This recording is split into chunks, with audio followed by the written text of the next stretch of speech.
Hello, my pottery friends.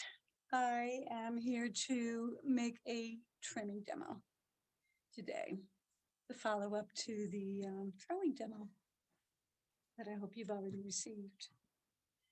So I'm going to try to compress this information. I hope it's not too rapid, so you don't have to watch too long a video. Trimming starts, of course, with the throw. It starts with how we throw and how much clay we have to get rid of, that we need to get rid of, or that we want to get rid of. So trimming is the act of removing extra material, clay, from the pot to even the sidewall out from our throw. And it also sets it up on a little pedestal to give it a pretty little foot. And yeah, so that's the reason for trimming. But you can throw without needing to trim. And production potters often do this because trimming is an extra step that takes time. So we're going to look at a couple of things here, and then we're going to do the trim. You've probably seen this board kicking around the studio, and you can see how long it's been kicking around the studio. I did not wash it for the purpose of our demonstration today. Oh, well. Dishes. Who wants to do dishes, right? These are pots cut in half, and the demonstration overall is that this is 1 pound of clay, and this is 1 pound of clay, and this is 1 pound of clay. How wide it is when you open it, when you go to the step of opening, determines how tall it can actually be. But because we've cut it away, we can actually see this corner right here. So this is the bottom of the pot, and this is where would be removing material right here. So the inside shape of your bowl stays the same. And what you do is trim off the outside part of it. These were thrown so that they didn't need to be trimmed. This minor amount would be absolutely fine to have. And usually we're quite a bit thicker right in here with what we have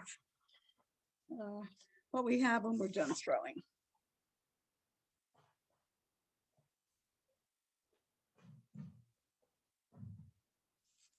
Sorry for all that. I don't intend to edit this. So the next part is that how you treat your pot after you're done throwing it matters a lot too. It's like a roll of toilet paper. How funny is that? And so let me talk about that quickly. The cut that you make underneath your pot determines how flat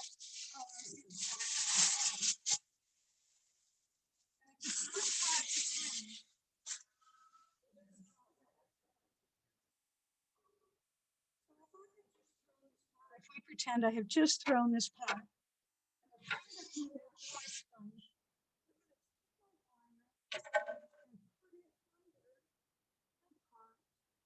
Right here on the away from me. And then I'm going to pull that wire tight.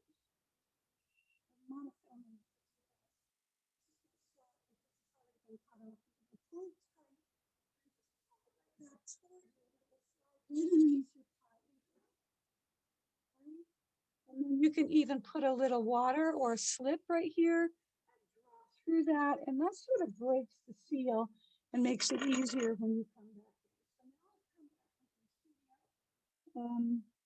And remove my pot from my bag, and I can see my pot is nice and flat. You can see where the pot didn't push down on the hole. It's nice and flat. It's not too thin on the bottom, and yeah, it's not too soft. But it doesn't move very much, and that's ideal.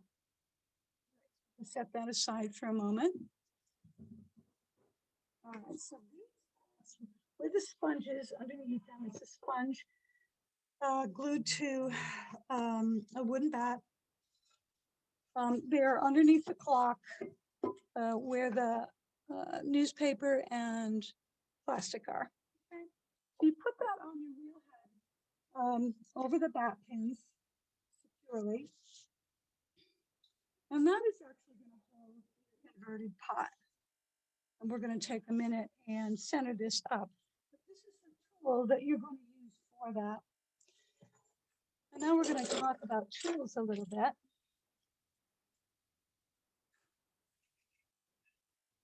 Right. So there are lots of different loop tools that have a loop in them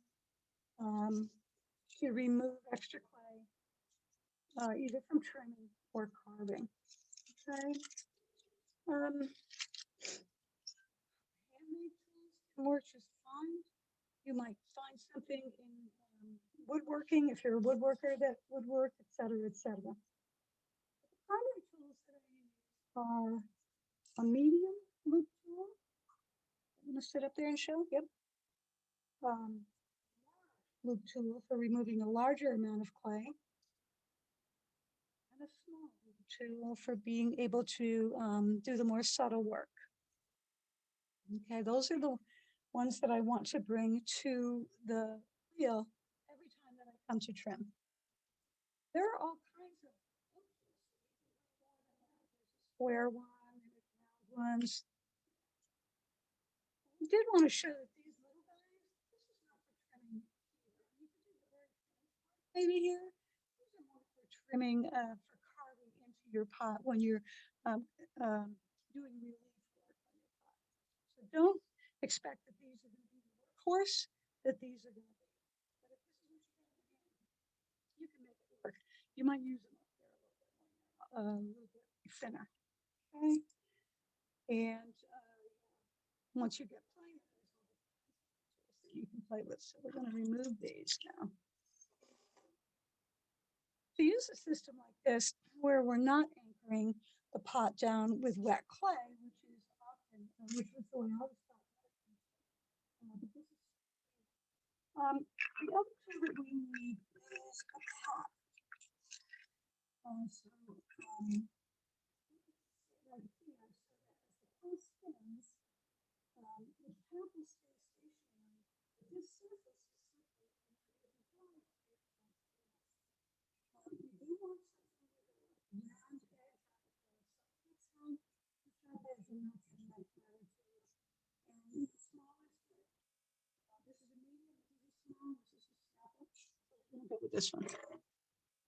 We're definitely going to want. We're going to start by centering it.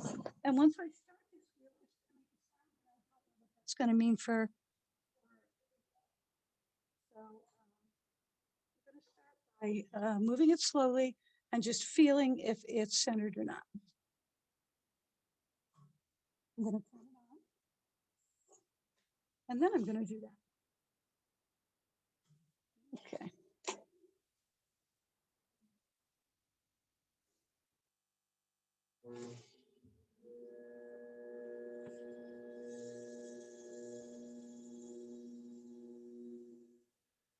All right, it's not too bad. You can see there's concentric circles here on the mat that people have drawn, and they're kind of a starting point. So pots are never going to match up on them exactly, but they can be a good starting point. Right, this feels pretty good. I'm going to move it a little bit.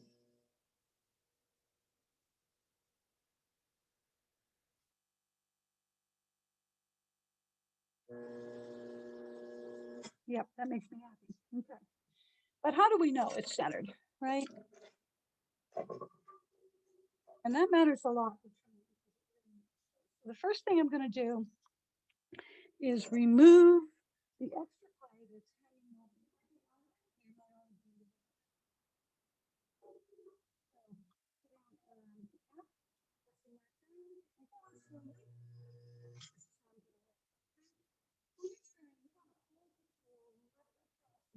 Your hand and put your finger anywhere on the loop that you feel that you need to, depending on what it is.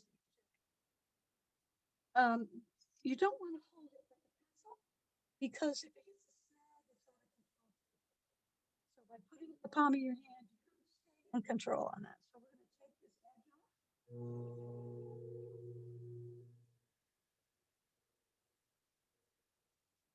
And that's as simple as that. It's going to fall down into our basket. That's our goal.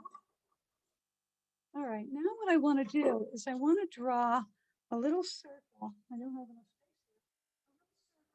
A little circle on the bottom of the pot to see if it's centered. And here's what I mean by that. I'm just going to use my finger this time. And I'm going to come up underneath my hand so that I stay centered. And I'm going to just put a line in the pot. I hope you can see. The distance from the new line to the edge all the way around is how I visually would be able to tell if it was centered. And it actually looks pretty darn good. So we're going to go with that. Love it when it works out, right?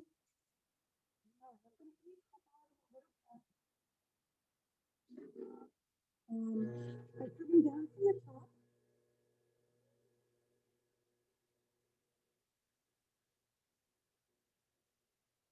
you can see that my hands are going to be touching. Just like when you throw, it's really important that your hands are communicating with each other. They both have the information the other one needs. All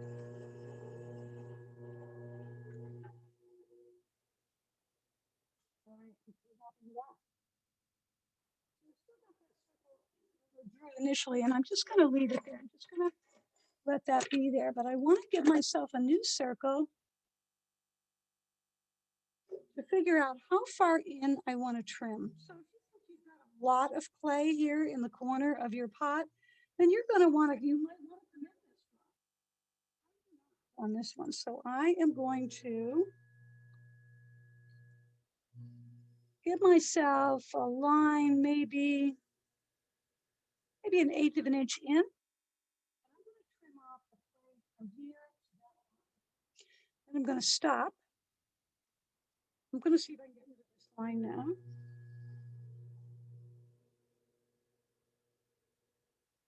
Yep, so by using the back of a tool, I was able to do that. And now I'm going to give myself, how wide do I want the actual foot, the actual contact point of the pot? How wide do I want that to be? And I'm going to say maybe a quarter inch, 3/8, something like that. So I'm going to trim from the outside to the first line, and then I'm going to skip that, and I'm going to trim from the inside line to the center a couple of times hopefully without trimming through. Okay. If I want to break into the surface of something that's flat, then I want to use a round tip to get them in there. So I'm going to use my larger round tool. And I'm not going to be able to use this right now because that's where I'm going to be working. So here's what that is.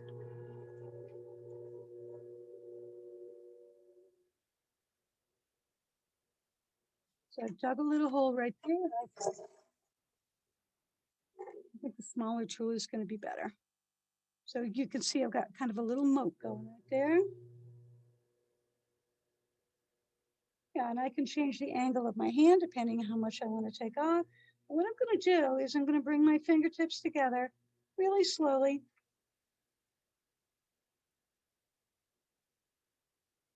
And then I'm just going to pass right over that last little bit. Oh, a dry paintbrush is a good thing to have. I forgot that. And then you're not packing these little guys back down. All right, now I'm going to do that again. Just hold it there for a moment. I'm not trying to take off a lot of clay here.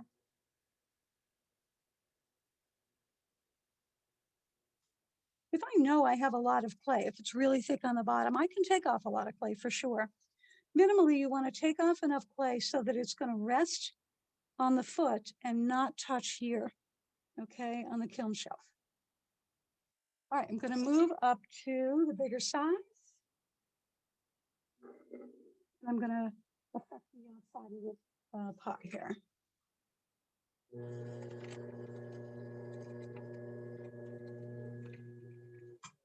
I've got kind of a little collar going from when I threw it, so I'm going to try to not disturb that because might be good for the personality of the pot. So I'm moving it here, I'm not taking it out here, taking it off that one. Just let it in. I spin around 100 times. Be patient with it. I'm just evening it out a little bit. This is a little bit like labeling. Lots of fun. This is called discovering the foot. You're actually going to create the personality of the pot right here.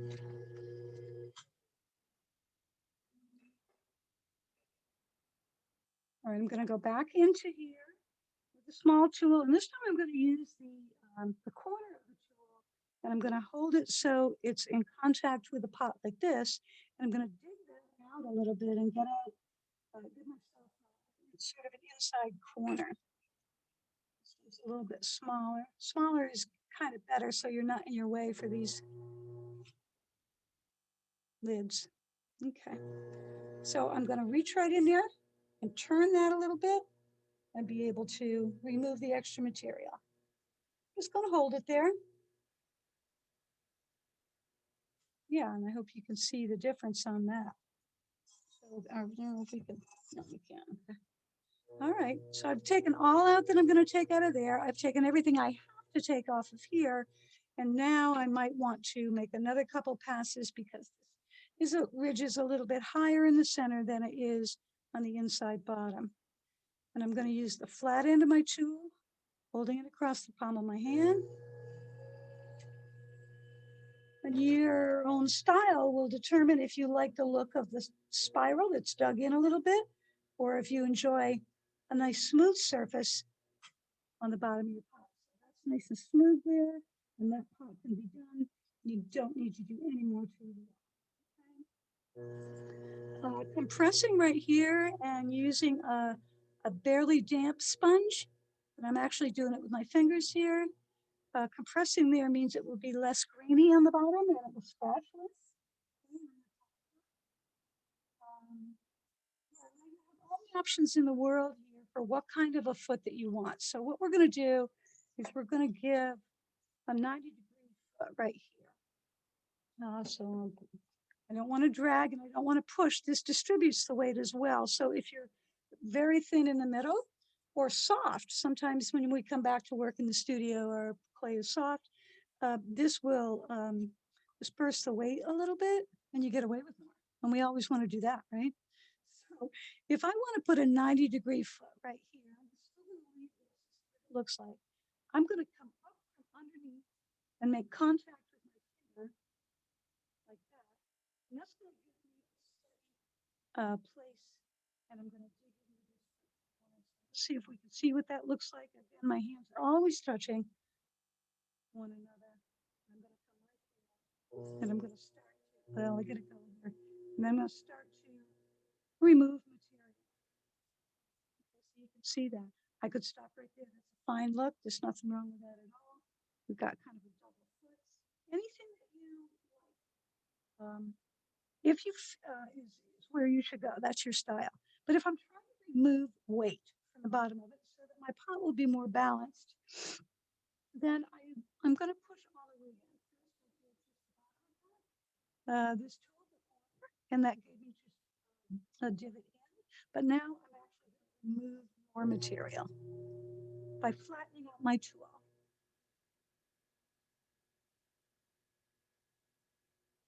Yeah, and be very patient with yourself. Right? Hundreds.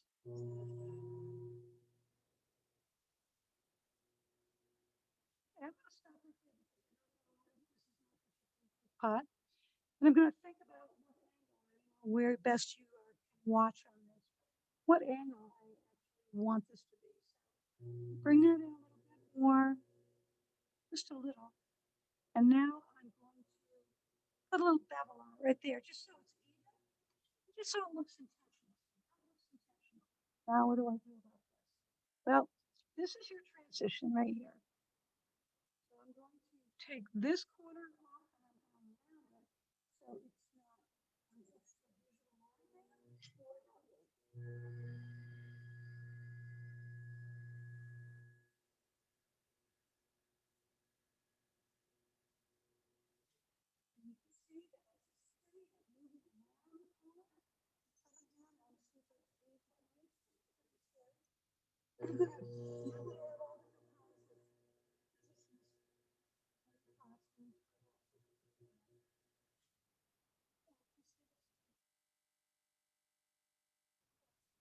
and then this is when I would sign my pot. All right. I think I only left a couple of things out, and so I'll jump back for them. Now that I've taken this off, I'm not going to get it recentered again. So don't take it off of the sponge if until you're done with it, okay? But now when your pot is done, you can actually reach in there, thumb and forefinger, and feel if you got all that you think you got. And of course, we just get better at this as we go, right? When I first invert my pot, though, before I do that, I want to examine by feeling the inside and the outside at the same time to see where it's thick and where it's thin. And I want to, if it's very thin in the center, which is often the case, I want to be careful not to trim too much away because I'll trim right through it. Instant flower pot, right? You might find that that you're thickest right next to it too. It depends on how you open and this particular pot. I also want to feel the side of my pot and feel where it starts to change. So if I, thumb and forefinger, if I come down like this, it's even, oh, and then I can feel it start to thicken out right there. So what I do before I trim, sorry, is I mark that with my thumbnail so that I'll notice it. And I won't trim beyond that, no matter what foot I end up creating. I won't trim down beyond that because then I'm into my sidewall. My goal is to trim the whole sidewall to be the same thickness. All right, I'm holding this up. I'm seeing it's got a funny little ridge here. I'm okay with it. All right, I hope that's helpful. And this is just the first one. Maybe I'll be more organized next time and maybe not. All right, happy trimming. It's supposed to be fun. Remember, it's supposed to be fun, right?